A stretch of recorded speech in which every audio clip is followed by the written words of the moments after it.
and a very warm welcome to Cruising with John. Now today we're doing why should I book a cruise? Well, yeah, why not? Why shouldn't you do a package deal like a lot of people? Well, here's some very good reasons why. And I will look to a list because there are so many reasons, you know what I mean, it straight out. So first of all, value for money, and that's what it's all about, isn't it? Most of the time you've got a set amount of money for your yearly holiday, if you're lucky enough these days to have a holiday, because obviously with the cost of everything, it's very difficult to put that aside to say, right, we're going to go for a week away and we're going to do this. So if you are lucky enough to have a holiday, it's got to be good value for money. And looking at prices at the moment, there's so much competition in the cruising industry, and so it's probably the best time to start looking at the possibility of cruising. Now I'll go through that later on, because I've got a good example of a particular cruise, and there are lots of these, whether you're choosing, say, the fjords, the Caribbean or the Caribbean, the Mediterranean, well, everywhere. I think wherever there's a bit of water, there's going to be a cruise. So anyway, so let's look at it. Well, the first thing is the variety of cruises.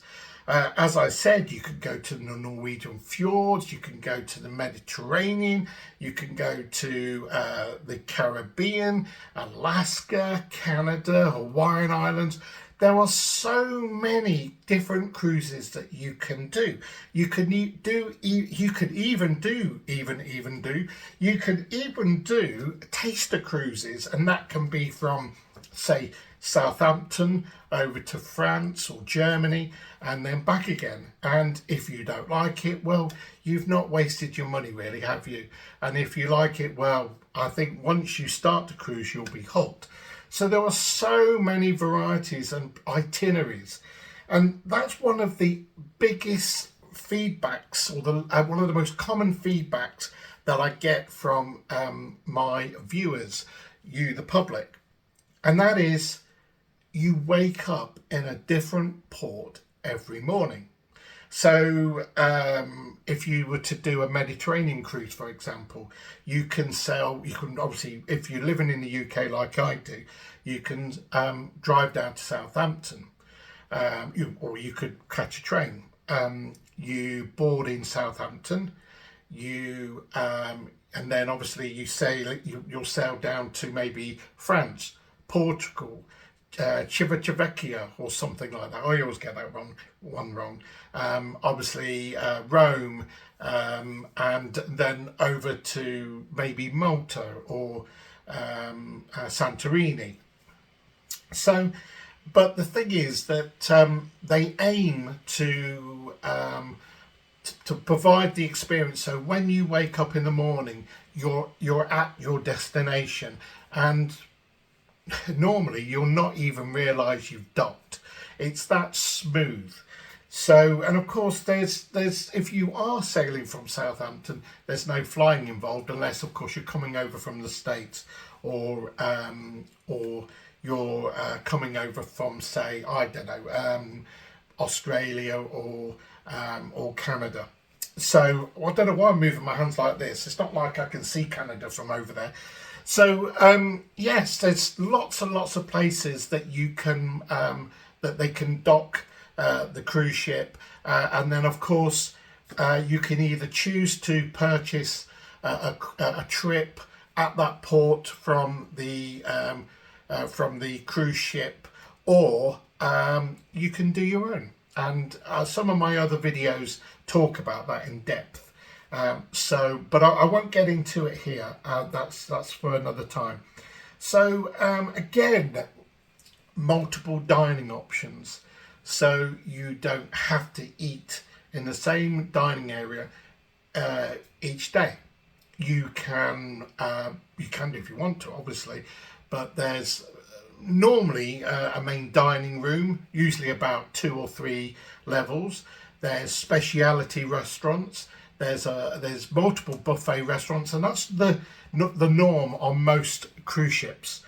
And then if you want to, there's usually a pizza or a burger cafe or restaurant, normally dotted around the promenade or the pool decks. So if you don't fancy anything big, there's always somewhere where you can get a snack and obviously a coffee or a drink.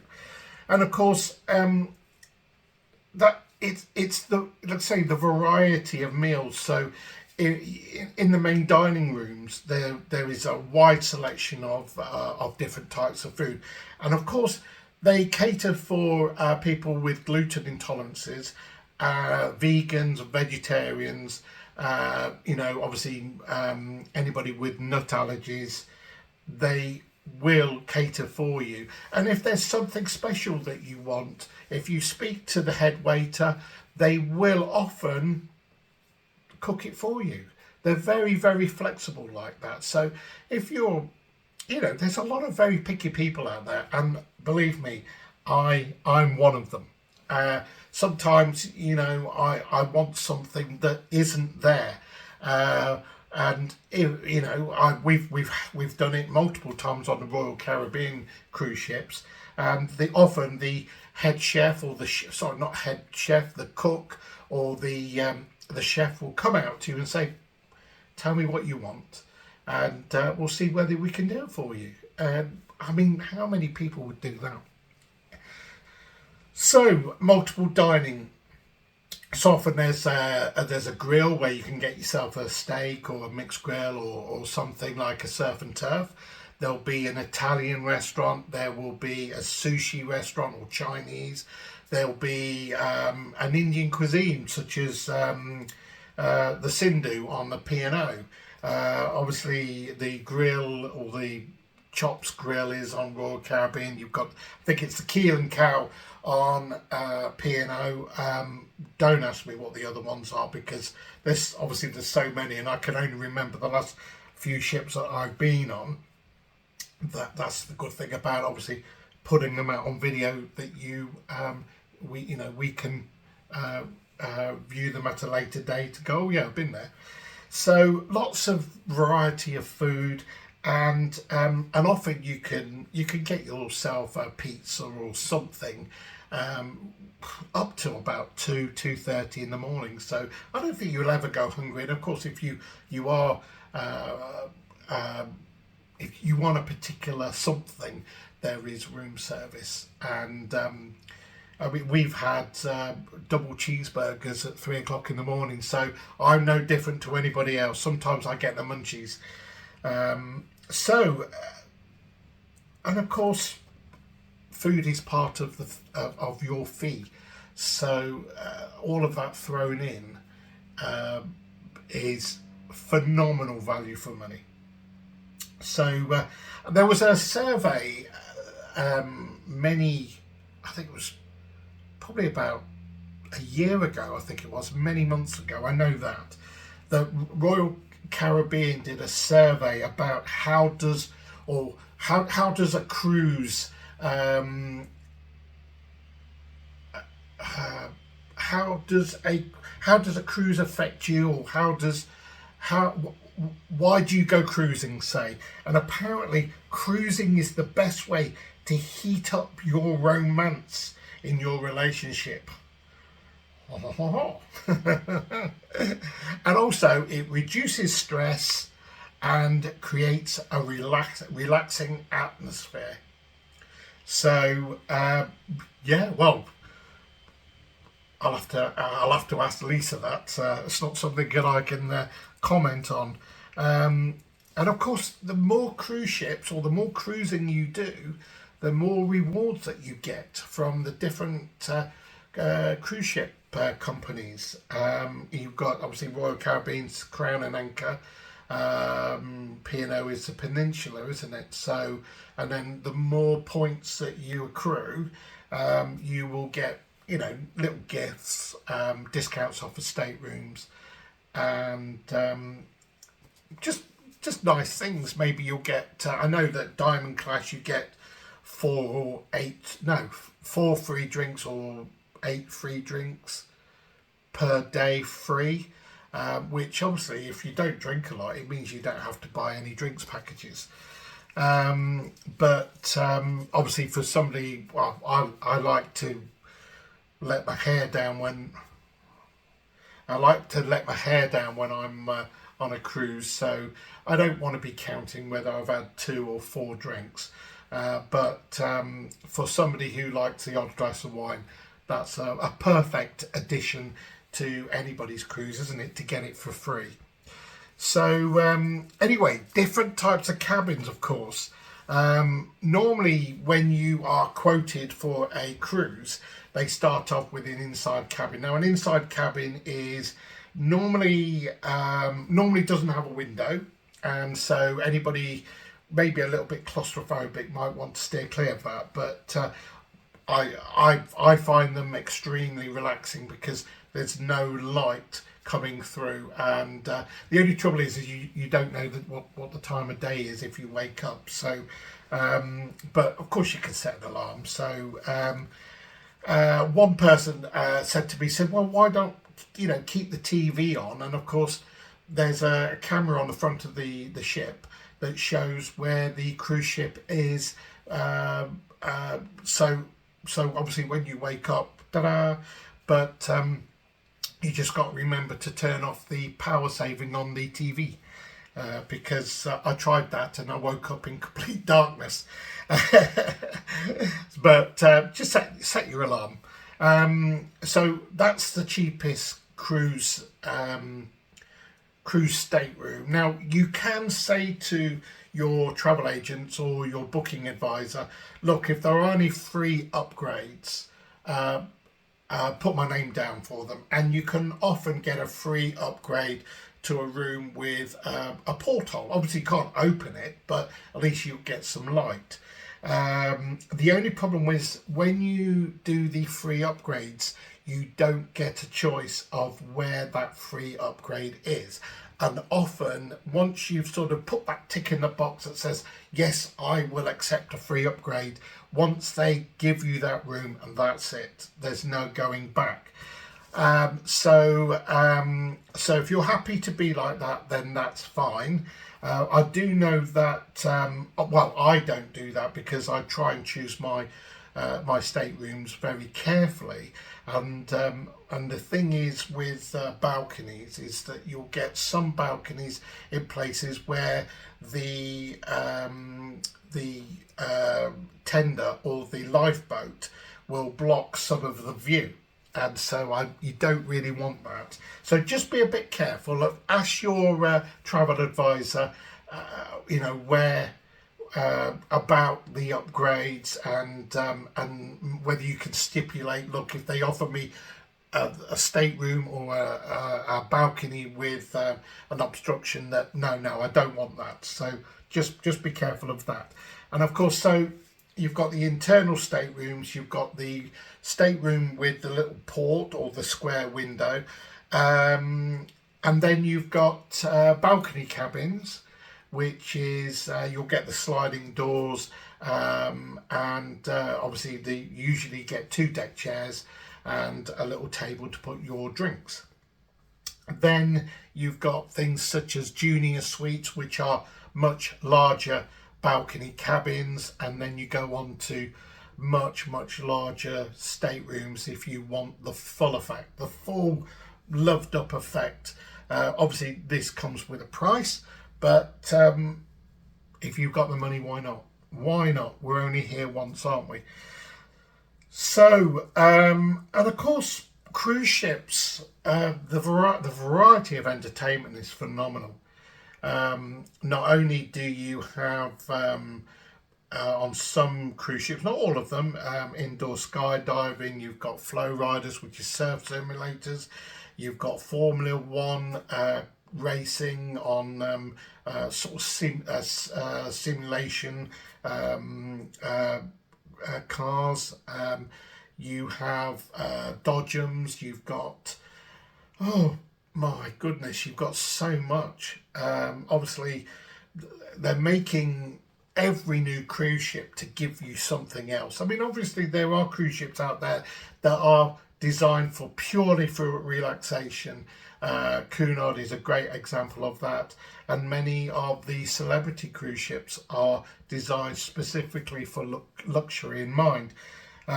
Long gone are the days where you have to wear a formal attire every single day, but they do have at least one or two dress up nights, formal nights, where you can choose to obviously dress up if you want to.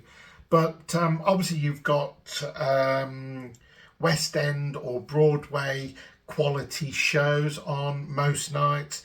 You've got comedians dancing. You've got vocalists, comedians. Have I said comedians? And these are, I mean, they're all over the cruise ship. So if you go, well, I've missed that show, well, I'll go to that other show, and if I've missed that one, then I'll go to another one, or I want to, boogie the night away. God, I sound really, really old now. But you can do that, and then follow it up with a pizza at 2 o'clock in the morning, which we normally do. So there are so many things that are available on a cruise ship that you just would not get if you had a normal land-based holiday. Now, I say that I did say earlier on that I would give you an example of what a cruise would cost. Now, what I often say to my friends when they're, John, what's a cruise all about then, mate? What can I expect? And they'll say, oh well, yes, I'm planning on we're gonna drive down to Southampton in the morning, and or we're going to fly early to say Fort Lauderdale in the morning, and then get an Uber over to the port on the same day. And I'll say no. Southampton, if you live in the UK, and yes, Southampton isn't a million miles away, then yeah, driving down on the same day is no hassle. It's easily done. Never fly over to the US and board the same day. You'll never do it, and 9 times out of 10, you will miss your boarding time, and the ship will leave without you. Fly the day before. If you're going to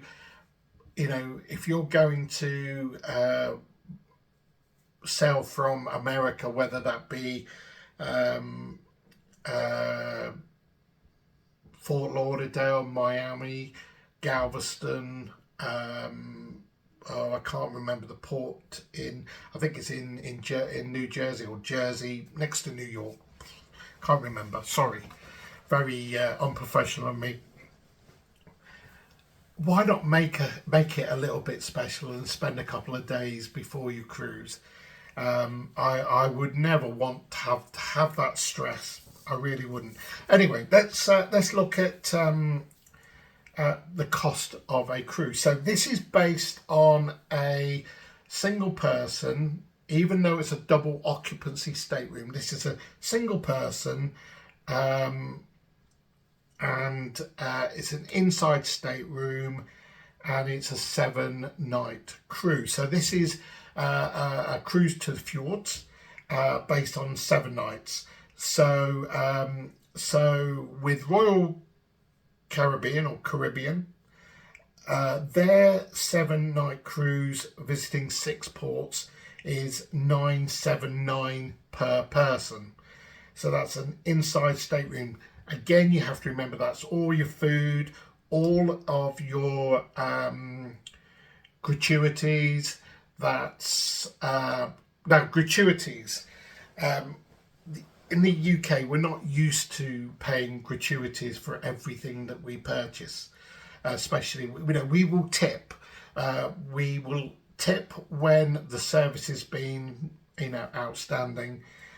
But when you choose an American cruise line, they will always charge you gratuities on a daily basis or nightly basis, and you will also pay gratuities on your drinks.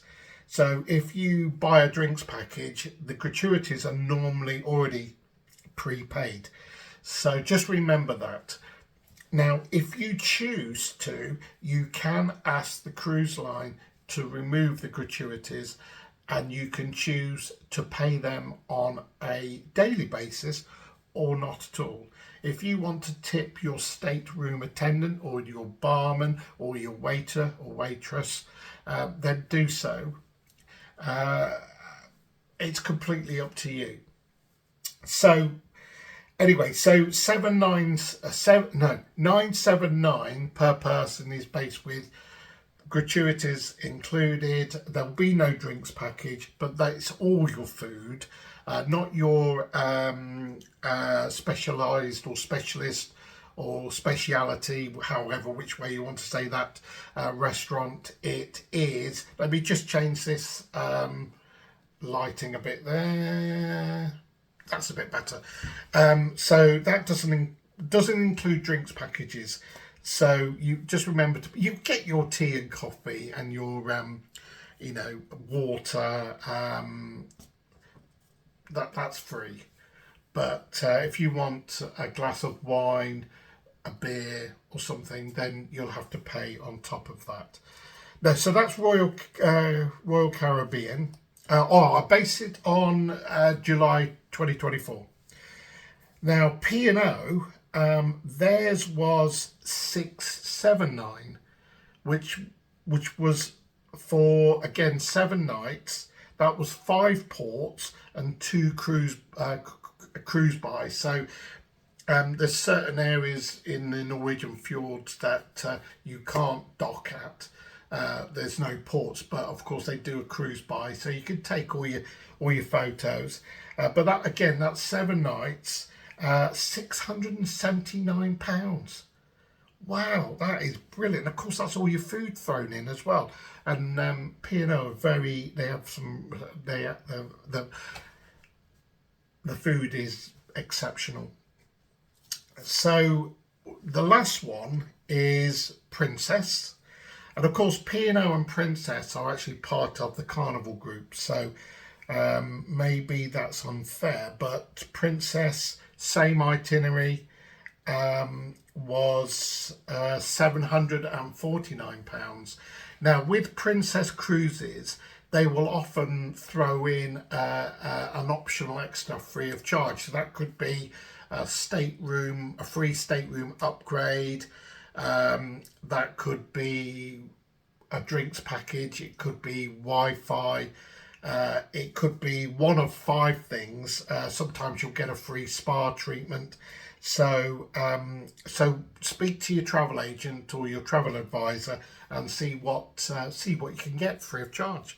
You know, it doesn't hurt in asking, does it? Now, if I looked at a very similar, I'm going to wind this up, but I looked at a very, very similar sort of fly hotel package, and the cheapest I could find, flying from East Midlands Airport over to Oslo or some area, I can't remember where in Norway it was, I'll have to check, but the cheapest hotel for 7 nights, including flights, was £876 per person, based on sharing a hotel room. So similar, but this was only bed and breakfast. So as you can see, that's fantastic. The cruise cost is far better if you weigh it all up. So anyway, thank you ever so much for watching this Why Should I Cruise? Please like and subscribe. It really does help the channel out. And if you do want to drop me a line, be nice. Be nice. The channel's email address is info@cruisingwithjohn.co.uk or .com. Both will get to me. And let me know your views. Please be nice. I'm a young YouTuber, not here of course, but we've not been YouTubing for that long. But we will have a new website coming soon, and so I'm really excited about that. And we will be reviewing new cruise ships, new venues, new destinations. Suppose that's the same thing as venues, but we'll be able to supply you with a lot more content, and hopefully we will be able to partner up with a few good travel advisors or travel companies to give you Cruising with John special rates. So keep a lookout for the new website. That is coming soon.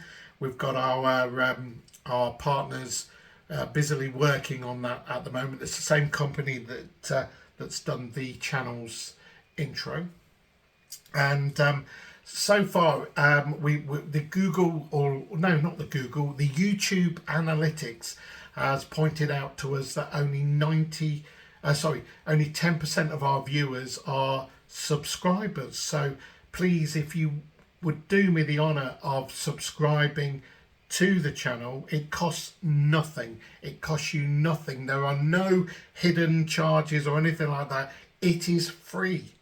So they always say you don't get nothing for nothing, do you? But you're getting something for nothing. So but anyway, it's been amazing seeing you all. I know I can't see you through your TVs or your iPhones. Put that chocolate bar down, Sarah. But it's been amazing to have the opportunity to provide you with this video. And take care, everybody, and hopefully I'll see you on a cruise. If you do see me, don't feel scared to come over and say hello. I always like a good conversation. It doesn't matter who you are. And anyway, you take care of yourself. Goodbye.